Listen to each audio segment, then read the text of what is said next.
Good morning friends. So welcome to the prelims booster session. तो आज का पहला टॉपिक है नेशनल हैंडलूम डे। तो आपको पता है 7 अगस्त 2021 जो है ये हमारा 7th नेशनल हैंडलूम डे की तरह इसको मनाया गया है। और ये हैंडलूम डे जो है हमारा, इसको स्वदेशी मूवमेंट जो है हमारी उसको कमेमोरेट करने के लिए हम जो है मनाते हैं। तो इस दिन जो है हैंडलूम इंडस्ट्री के बारे में अवेयरनेस जनरेट की जाती है।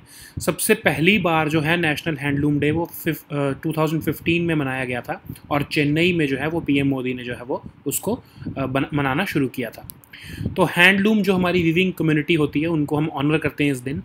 और ये जो है स्वदेशी मूवमेंट जो है उससे ये जो है नेशनल हैंडलूम डे है उससे निकला है। तो स्वदेशी मूवमेंट जो है उसके बारे में देखते हैं थोड़ा सा। तो स्वदेशी मूवमेंट आपको पता है कि पार्टीशन ऑफ बंगाल जो है उसके रिस्पांस में जो है वो लॉन्च की गई थी। और इस स्वदेशी मूवमेंट की जो है फॉर्मल प्रोक्लेमेशन जो है वो सबसे पहली बार फॉर्मल तरीके से कब लॉन्च किया गया था इसको 7 अगस्त 1905। तो कैलकाटा टाउन हॉल में इसको लॉन्च किया गया था। और जो है कांग्रेस का सेशन भी उस साल 1905 में हुआ था। बनारस में सेशन हुआ था, गोपाल कृष्ण गोखले जी थे प्रेसिडेंट। उन्होंने जो है स्वदेशी कॉल जो है वो स्वदेशी मूवमेंट की कॉल दी थी।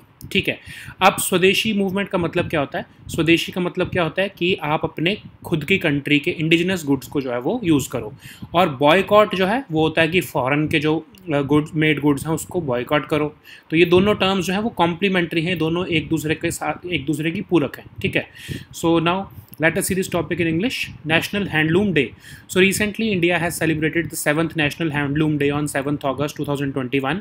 So this day is celebrated to commemorate the Swadeshi movement, which was started in 1905 as a response to the partition of Bengal. The first time we celebrated this National Handloom Day was in the year 2015 when PM Modi launched this National Handloom Day in Chennai. So through this day we try to honor our handloom weaving community.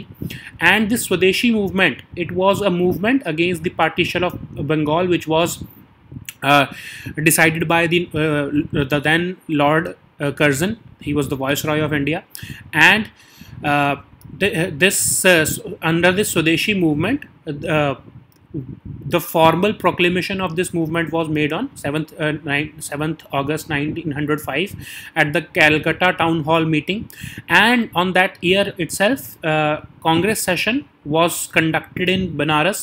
So you will have to remember these facts that the Swadeshi movement was not proclaimed at Congress session first. It was proclaimed at the Calcutta Town Hall meet. Okay, so in that year Gopal Krishna Gokhale ji adopted this Swadeshi call. And in the year of 1906, when the Calcutta session was held by the Congress under President Dadabhai Naoroji, the 4 resolutions were adopted regarding Swadeshi, boycott, national education and self-government. Okay, so now let us see the next topic, which is PM Daksh. तो union minister of social justice and empowerment जो है उन्होंने जो है वो PM दक्ष जो है उस स्कीम के लिए पोर्टल और ऐप जो है उसको लॉन्च किया है। तो इसको जो है मिनिस्ट्री ऑफ सोशल जस्टिस और एम्पावरमेंट एंड जो है NEGD, इन दोनों ने मिलकर बनाया है। ठीक है, ई गवर्नेंस डिवीजन जो है हमारा नेशनल, उन्होंने मिलकर इसको बनाया है ऐप को। तो पीएम दक्ष स्कीम है क्या? प्रधानमंत्री दक्षता और कुशलता संपन्न हितग्राही योजना जो है इसको 2020-21 के लिए लॉन्च किया गया है। इसमें कुछ आइडेंटिफाइड मार्जिनलाइज्ड कम्युनिटीज़ हैं जैसे SC, OBC, economically backward class, DNT, sanitation workers etcetera. इन सब को जो है स्किल्स इनकी अपग्रेडेशन करने की जो है बात की जा रही है। ठीक है, ऐसे 10 लाख लोगों को आइडेंटिफाई किया गया है जिनको अगले 4 साल के अंदर जो है वो उनकी अपस्किलिंग की जाएगी, जिसमें से जो है 1.5 लाख जो यूथ है वो 2020 और 21 में ही उनको जो है वो अपस्किलिंग की जाएगी। अब इसके अंदर upskilling, reskilling, short term training, long term training, entrepreneurship development, ये सारी चीज़ें जो है सिखाने का प्रोग्राम है। और इसको गवर्नमेंट के training institutes, sector skill councils जो कि मिनिस्ट्री ऑफ स्किल डेवलपमेंट ने बनाए हैं, और अदर जो हमारे क्रेडिबल इंस्टीट्यूशंस हैं वो ये स्किल ट्रेनिंग प्रोवाइड करेंगे। ठीक है, So now let us see this topic in English. PM Daksh. So Union Minister of Social Justice and Empowerment has launched the portal and app, mobile app for this PM Daksh scheme. This is a yojana. This is Pradhan Mantri Dakshata aur Kushalta Sampann Hitgrahi Yojana. It was launched. It is being implemented by the Ministry of Social Justice and Empowerment from the year 2020 and 21, and it aims to provide competency based skilling and training to almost 10 lakh persons of certain categories such as this SC, OBC, EBC, etc. Over the next 4 years, and from the first year, that is the 2020 and 21, 1.5 lakh youth will be trained under this scheme. Okay, so upskilling, reskilling, short-term training, long-term training, entrepreneurship development, etc. All these services will be provided to this targeted group or the eligible beneficiaries through this PM Daksh scheme. Okay, so now let us see the next topic, which is Commission for Air Quality Management in NCR. तो इसके बारे में हम बहुत पढ़ चुके हैं, ठीक है। ये एक बिल पास किया है हमने रिसेंटली हमारी पार्लियामेंट ने, तो इसके बारे में हम वैसे भी पढ़ चुके हैं, बट अब इसमें हम देखते हैं कि कुछ इश्यूज़ क्या आ रहे हैं, क्यों जो है वो सिर्फ मैं इसमें इश्यूज़ जो है वो डिस्कस करूंगा। इसके बारे में आपको पता है कि EPCA को रिप्लेस किया है, सेंट्रल बॉडीज़ और जो स्टेट की बॉडीज़ हैं उन सबको जो है वो रिप्लेस करके ये कमीशन बना दिया गया है NCR रीजन में, ठीक है। तो अब हम देखते हैं कि इसमें इश्यूज़ क्या हैं। पहली बात तो इश्यूज़ इसमें है, पार्लियामेंटेरियंस कह रहे हैं कि आपको पता है जब फार्मर्स के साथ जब एग्रीकल्चर मिनिस्ट्री बात कर रही थी या गवर्नमेंट बात कर रही थी, तो उन्होंने कहा था कि जो आपने स्टबल बर्निंग को इस कमीशन के अंदर, इस commission for air quality management के जो बिल के अंदर क्रिमिनलाइज कर दिया था, उसको आप डीक्रिमिनलाइज करो कि स्टबल बर्निंग पर फार्मर्स को जेल ना हो, ठीक है। तो गवर्नमेंट ने वो बात मान ली थी, तो उस बात को जो है वो मान तो लिया गया है, उसमें क्लॉज डाल दिया गया है कि जो है जो ये पेनलाइजेशन फॉर स्टबल बर्निंग जो है वो फार्मर्स के ऊपर लागू नहीं होगा, एग्रीकल्चर रेजिड्यू पर लागू नहीं होगा, या फिर जो फार्मर एयर पोल्यूशन कर रहे हैं उस पर लागू नहीं होगा। लेकिन इसमें एक क्लॉज ये भी कहता है कि अगर ये कमीशन चाहेगा तो वो इन्वायरमेंटल कंपनसेशन ले सकता है फार्मर्स से जो कि स्टबल बर्निंग कर रहे हैं। मतलब जेल तो नहीं होगी उनको, लेकिन उनको पैसे भरने पड़ सकते हैं अगर कमीशन को ये लगता है कि फार्मर्स जो है वो एयर पोल्यूशन अपनी स्टबल बर्निंग से कर रहे हैं। तो पार्लियामेंटेरियंस जो है वो इस प्रोविज़न को जो है, इस क्लॉज को अपोज कर रहे हैं कि ये फार्मर्स के खिलाफ है। एक और इसके अंदर जो है वो प्रॉब्लम है, मतलब जो है प्रोविज़न जो है लोगों को पसंद नहीं आ रहा है, इन्वायरमेंटलिस्ट कह रहे हैं। एक तो कह रहे हैं कि सारी जो पावर्स हैं वो सेंट्रल गवर्नमेंट के हाथ में चली जाएंगी, ठीक है। अभी स्टेट की जो कुछ बॉडीज़ होती हैं, इन्वायरमेंटल पोल्यूशन कंट्रोल बॉडीज़, वो सब जो है वो सारी पावर जो है वो इस बॉडी के अंदर, कमीशन जो है इसके पास चली जाएंगी। तो सेंट्रलाइजेशन ऑफ पावर्स हो रहा है, ठीक है। फिर जो है इस कमीशन में बहुत ज़्यादा ओवरवेलमिंग नंबर ऑफ ब्यूरोक्रेट्स हैं और सिर्फ थोड़े से इन्वायरमेंटलिस्ट या फिर NGOs को इसमें जगह मिली है। तो एक तो ये भी कहा जा रहा है कि कंसंट्रेशन ऑफ पावर बहुत ज़्यादा है, दूसरा जो है सारा जो है इसमें ब्यूरोक्रेसी का ही रोल हो जाएगा, और जो है एक्चुअल जो एक्सपर्ट्स हैं जो एनवायरनमेंट पर रिसर्च कर रहे हैं, जो कि एयर पोल्यूशन पर रिसर्च कर रहे हैं, उनकी रिप्रेजेंटेशन इसमें कोई खास नहीं है, ठीक है। फिर कहा जा रहा है कि अब इसके अंदर बोला है कि कमीशन जो है उसकी जो डिसीजंस हैं उसके खिलाफ आप किसी भी सिविल कोर्ट में नहीं जा सकते, ज़्यादा से ज़्यादा आप सिर्फ नेशनल ग्रीन ट्रिब्यूनल में जा सकते हो। तो एनवायरमेंटलिस्ट कह रहे हैं कि जनरली पहले जो है सुप्रीम कोर्ट का दरवाज़ा खड़काते थे लोग, या कोर्ट का दरवाज़ा खड़काते थे, उसको जो है वो रिस्ट्रिक्ट कर दिया गया है और ये लीगल एक्शन जो है वो हम नहीं ले पाएंगे। तो ये सेंट्रल गवर्नमेंट ने इस बिल के थ्रू जो है कोर्ट का दरवाज़ा हमारे लिए बंद कर दिया है इन टर्म्स ऑफ एनवायरनमेंट, ठीक है। सो now let us see this topic in English. Commission for Air Quality Management in NCR. As we have already discussed a lot about this Commission for Air Quality Management, I will only be discussing the major issues which are being talked about this bill. So as you know, I'm just giving you a brief about this bill. So this bill basically replaces all the existing central and state level bodies which are dealing with the air pollution issue in NCR region. Okay, it actually replaces the 22-year-old EPCA which was appointed by the Supreme Court, and now there are some concerns like the one I'm discussing right here. The first one relates to farmers' stubble burning issue. So as we know that that farmers were having a conversation or an agreement with the government of India, and the ministers confirmed that they will be decriminalizing the provision which penalized the act of stubble burning. So Now, this bill may have adopted the decriminalization of stubble burning by farmers, but there are other penalties which also cover farmers, such as if this commission thinks that farmers are causing air pollution, this commission may impose and collect environmental compensation from such farmers at such rate or in manner as may be prescribed by the commission. Okay, so this bill may have decriminalized this stubble burning issue, but it is not taking away the powers of this commission to impose penalties or to impose environmental compensation or costs from farmers who are causing air pollution in this region. Okay, so parliamentarians have opposed this move that environmental compensation from farmers should not be taken, as they are already suffering from financial issues. So if commission starts imposing costs upon these farmers, it will be counter effective. Okay, so there are other issues also. Okay, so there are other issues like environmentalists are raising issues that this bill is concentrating the powers of central government in one body. All the powers are being of the state governments are being concentrated in one body, which is controlled by the central government, and this body is mostly dominated by bureaucrats. Okay, only a token representation is being given to environmental bodies as well as the NGOs, and that's why these environmentalists are having concerns that this concentrated body will have a majority number of generalists who are bureaucrats, who are not experts in the field of environment. So the effectiveness of this body remains questionable.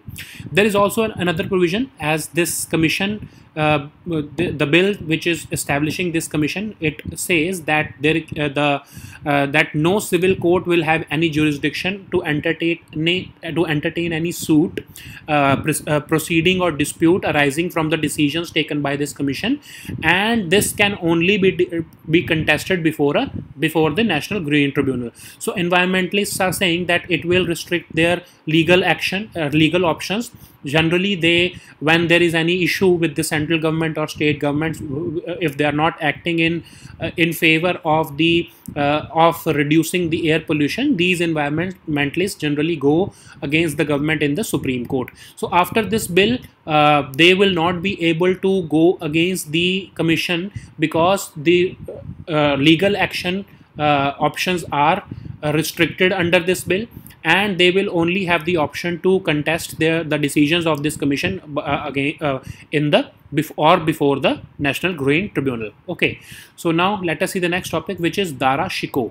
तो अभी जो है हमारे archaeological survey of India ने कहा है कि जो है अपने कमेटी बनाई थी कि हुमायूं टॉम के जो कॉम्प्लेक्स है वहाँ पर क्या दारा शिकोह की जो है वो रेस्टिंग प्लेस लोकेटेड है या नहीं है, वो हमको अभी तक कुछ नहीं मिला है वहाँ से. ठीक है, कि मतलब ऐसा हमको कुछ नहीं मिला है. कि क्लेम किया जाता था ना कि हुमायूं का जो टॉम कॉम्प्लेक्स है वहीं पर जो है मारने के बाद जो है औरंगज़ेब ने दारा शिकोह को वहीं पर दबा दिया था. बट हमको 1 साल की पूरी मेहनत के बाद भी जो है आर्कियोलॉजिकल सर्वे ऑफ इंडिया को अभी तक वहाँ पर कुछ ऐसा नहीं मिला है. ठीक है, तो दारा शिकोह कौन थे? वो एल्डेस्ट सन थे शाहजहां के, और जो है वॉर ऑफ सक्सेशन में औरंगज़ेब ने, जो उनके छोटे भाई थे, उन्होंने उनको मार दिया था और जो है खुद गद्दी पर कब्जा कर लिया था.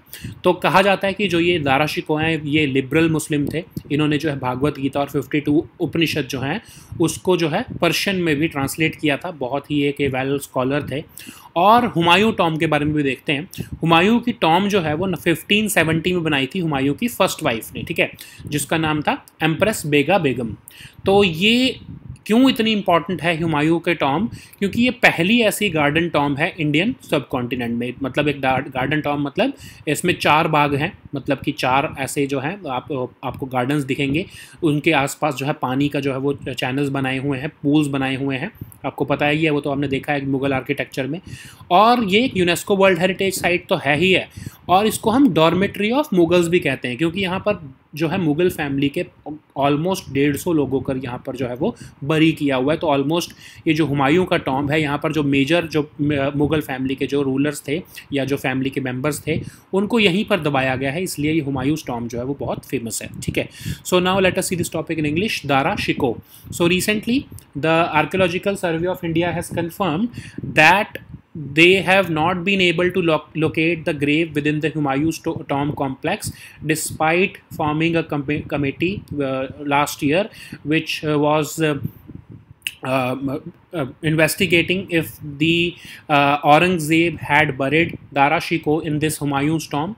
So they have not found any evidence as of yet, and they are yet to uncover the mystery around Dara Shikoh's grave in this Humayun's tomb. Okay, so who was Dara Shikoh? So he was the eldest son of Shah Jahan, and Aurangzeb killed him in this war of succession after Shah Jahan Shah Jahan died basically. So but this Dara Shikoh, he was a liberal Muslim as against Aurangzeb, who was a communal ruler. And this Dara Shikoh, he translated Bhagavad Gita as well as 52 Upanishads into Persian. Okay, so why this Humayun's tomb is famous? Because it is the first garden tomb on the Indian subcontinent. It was built in 1570 by Empress Begum, who was the first wife of Humayun. And this is very famous because it has Char Bagh, that is 4 gardens with the 4 rivers which represent the Quranic paradise, which basically represents the paradise mentioned in Quran. Okay, so these pools are joined by channels, and this Char Bagh, you know all about Mughal architecture, right? So this is the symbol of Mughal architecture of gardens, or the 4 quadrant gardens which are famous in the Mughal architecture. Okay, so this is also known as the dormitory of Mughals, because almost 150 members of Mughal family are buried in this place, Humayun's tomb. It is also a UNESCO World Heritage Site. Okay, so now let us see the next topic, which is passport rejection. तो अभी recently जो है जम्मू कश्मीर में जो है police को जो है वो जो है कहा गया है कि जो लोग पासपोर्ट बनवाना चाहते हैं वहाँ पर, तो उनको आप बैकग्राउंड चेक में ये भी देखो कि क्या वो कभी स्टोन पेल्टिंग इंसिडेंट्स में या फिर स्ट्रीट प्रोटेस्ट में कभी उन्होंने पार्टिसिपेट किया है क्या।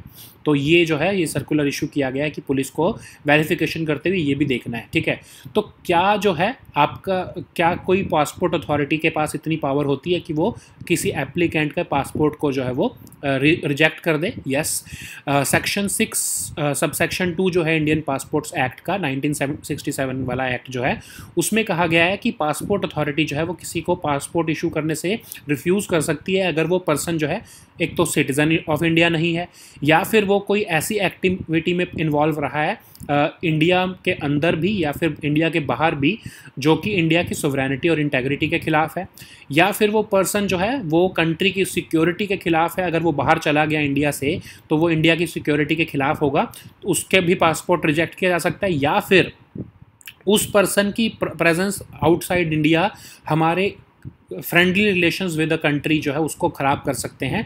तो भी जो है इन 4 केसेस में जो है वो इंडियन पासपोर्ट्स एक्ट कहता है कि जो है पासपोर्ट अथॉरिटी उनके पासपोर्ट को जो है वो डिनाई कर सकती है।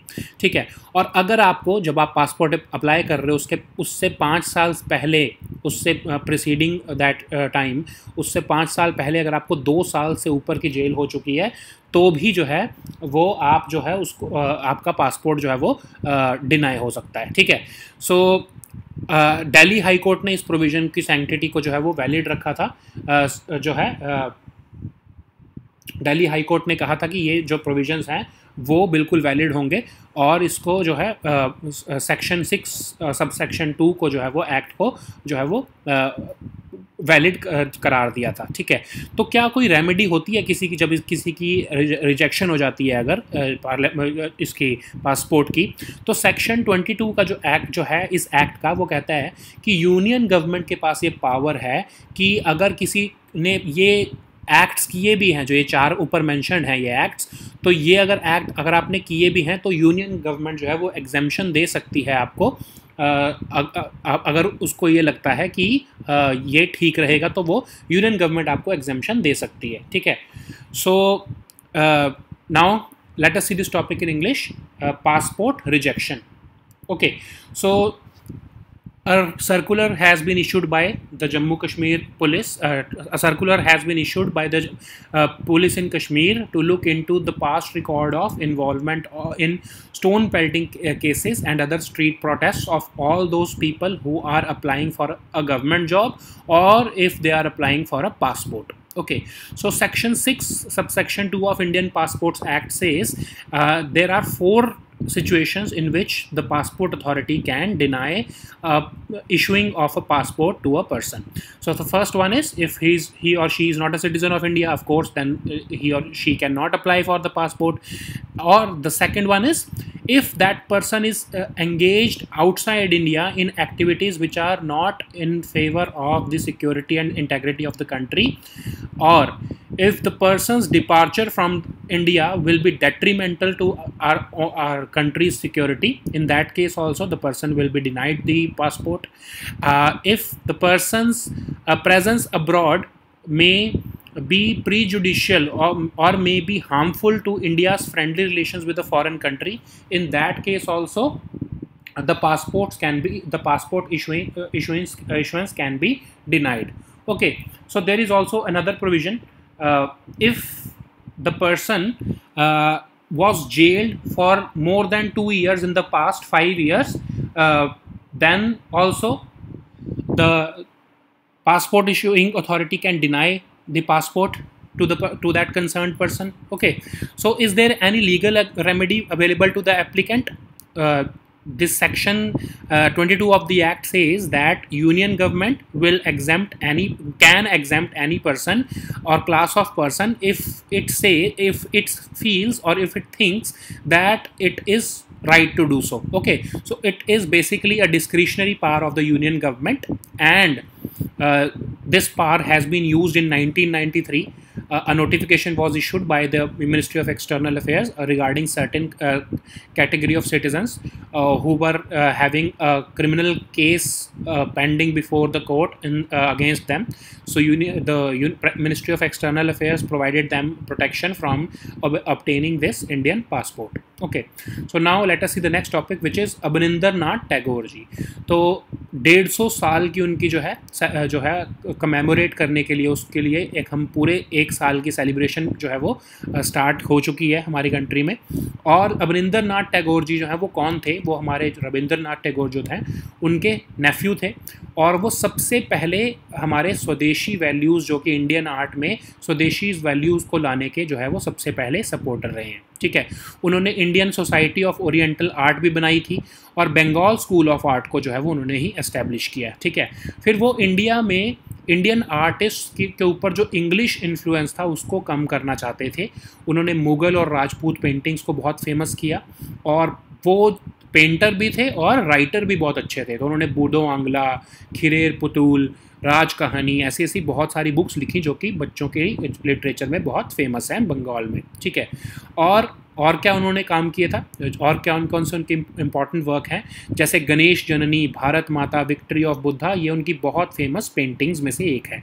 उन्होंने अरेबियन नाइट्स और कृष्ण लीला के ऊपर भी जो है वो पेंटिंग्स की हैं. ठीक है, so now let us see this topic in English. Abaninder Nath Tagore. So India has started to celebrate year-long celebrations to mark the 150 years of Abaninder Nath Tagore. Okay, so who was Abaninder Nath Tagore? He was the nephew of Rabindranath Tagore. He was the first major supporter of Swadeshi values in Indian art. He established the Bengal School of Art, and he also created the Indian Society of Oriental Art. So his entire art was aiming to establish this Bengal School of Art so that the influence of English art on Indian artists can be countered. Okay, he also modernized the Mughal and Rajput paintings, and he gave rise to modern Indian painting. Apart from being a good painter. He was a prolific writer as well. Some of his books are famous in Bengal children's literature. He has a contribution to Bengal School of Art. His paintings, Ganesh Janani, Bharat Mata, Victory of Buddha, etc., are very famous. He also dealt with major themes such as Arabian Nights or Krishna Leela. Okay, so now let us see the next topic, which is Pensilungpa glacier. तो ये pencil लुंगपा glacier आपको याद रखना है कि लद्दाख में located है, Zanskar valley में, और ये जो है रिट्रीट होना शुरू हो गया है. कुछ स्टडीज़ की गई हैं, जैसे वादिया इंस्टीट्यूट ऑफ हिमालयन इकोलॉजी की एक स्टडी है, उसमें पता लगा है कि 6.7 मीटर जो है वो +-3, मतलब कभी कभी ज़्यादा कभी कभी कम, +-3 का मतलब ये होता है. तो कभी कभी 3 मीटर ज़्यादा भी हो सकता है 6.7 से, कभी कभी 3 मीटर कम भी हो सकता है, पर हर साल ये रिट्रीट होता जा रहा है. ये हमारे लिए एक बहुत ही बड़ा एक संकेत है ग्लोबल वार्मिंग का. ठीक है, तो आपको इसकी लोकेशन पता होनी चाहिए कि पेंसिन लुंगपा ग्लेशियर जो है न्यूज़ में रहा है, तो ये कहाँ पर लोकेटेड है, ऐसा कुछ क्वेश्चन आपसे पूछा जा सकता है. Okay, so now let us see this topic in English. Pensilungpa glacier which is located in Ladakh Zanskar valley. The Wadia institute of Himalayan ecology, which is under the Department of Science and Technology, it has conducted a study, and it is saying, this study is showing that this glacier is retreating at an average rate of 6.7 ±3 meters per annum. Okay, so now let us see the next topic, which is India Maldives Sri Lanka Security Cooperation. तो India, Sri Lanka और मालदीव्स जो हैं, उन्होंने एक agreement sign किया है, उन्होंने start कर दिया है सिक्योरिटी कॉपरेशन ट्राइलैटरल लेवल पर, जिसमें marine security, human trafficking, counter terrorism और साइबर सिक्योरिटी को जो है वो डील किया जाएगा. तो अभी रिसेंटली जो है हमारे नेशनल सिक्योरिटी एडवाइज़र जो हैं अजीत डोवाल जी जो हैं वो कोलंबो गए थे, और इसके अंदर बहुत सारी जो है मीटिंग्स हुई. फिर इसमें डिसाइड किया गया कि NSA लेवल ट्राइलेटरल टॉक्स जो है मैरीटाइम सिक्योरिटी पे, उसको जो है वो रिवाइव किया जाएगा, जो 6 साल पहले बंद कर दी गई थी. अब जो है आपको पता है कि अनफेवरेबल गवर्नमेंट्स आ गई थी श्रीलंका में और मालदीव्स में, फिर उसके बाद जो है कुछ टाइम बाद जो है वो फेवरेबल वहाँ पर एटमॉस्फेयर हुआ है, तो इसलिए दोबारा से ये रिवाइव किया जा रहा है. ठीक है, अब क्वाड लेवल एंगेजमेंट भी होती है, जैसे आपको पता है मालदीव्स जो है वो क्वाड के मेंबर ग्रुप्स के साथ जो है वो डील करना शुरू कर चुका है. US के साथ उन्होंने भी रिसेंटली जो है framework for a defence and security relationship sign किया है. मालदीव्स को जो है जापान ने भी कुछ लोन दिया है, ग्रांट दी है रादर, मैरीटाइम सिक्योरिटी को बढ़ाने के लिए अपने उनके एक कोऑर्डिनेशन सेंटर बनाया जा रहा है. ठीक है, कोलंबो सिक्योरिटी एनक्लेव, ये 2011 में, जो अभी हम श्रीलंका के प्रेसिडेंट हैं वो उस टाइम पर उनकी डिफेंस मिनिस्ट्री में सेक्रेटरी होते थे, उन्होंने ही इसको प्रपोज किया था. और कोलंबो सिक्योरिटी कॉन्क्लेव जो है वो 2011 में जो है वो पहली बार रखा गया था. उसके अंदर जो है ये तीनों कंट्रीज़ मैरीटाइम सिक्योरिटी के बारे में जो है वो इशूज़ को डिस्कस करती थी और कोऑपरेशन करने की बात करती थी. ठीक है, तो उसी को ही रिवाइव किया जा रहा है ये तीनों लेवल पर, ये तीनों कंट्रीज़ के लेवल पर. अब ये मैरीटाइम सिक्योरिटी का जो है इशू को एड्रेस किया जाएगा. ये 4 चीज़ें हैं, इसको जो है 4 पिलर्स ऑफ सिक्योरिटी कॉर्पोरेशन जो है वो दिया गया है. ठीक है, सो now let us see this topic in English. India Maldives Sri Lanka security corporation. So recently after the visit of NSA Ajit Doval, India, Maldives and Sri Lanka, they have started to engage in a trilateral security cooperation, and there are 4 pillars of this security cooperation which have been identified. The first one pertains to marine security, second one is human trafficking, third is counter terrorism, and the fourth one is cyber security. So apart from the NSA level trilateral talks which are being revived after a gap of 6 years, Deputy NSA level meeting has also been envisaged, and quad level engagement is also being discussed. We have already seen that Maldives has started to engage with the Quad grouping. They have signed a framework for a defense and security relationship with the American government or the US government, which India had already welcomed. Maldives has also received a Japanese grant of 7.6 million to establish a maritime security and coordination center in their country, which of course India has also welcomed. The pillar of this, or the fulcrum of this maritime security cooperation, is this Colombo Security Conclave, which was initiated by the by President Gotabaya Rajapaksa when he was the secretary to the Ministry of Defense in 2011. And now this Colombo Security Conclave will be revived, and maritime security in the Indian Ocean region will see increased importance in this trilateral dialogue. Okay, so these were our topics for today. We'll meet next time with new topics. Until then, goodbye and take care.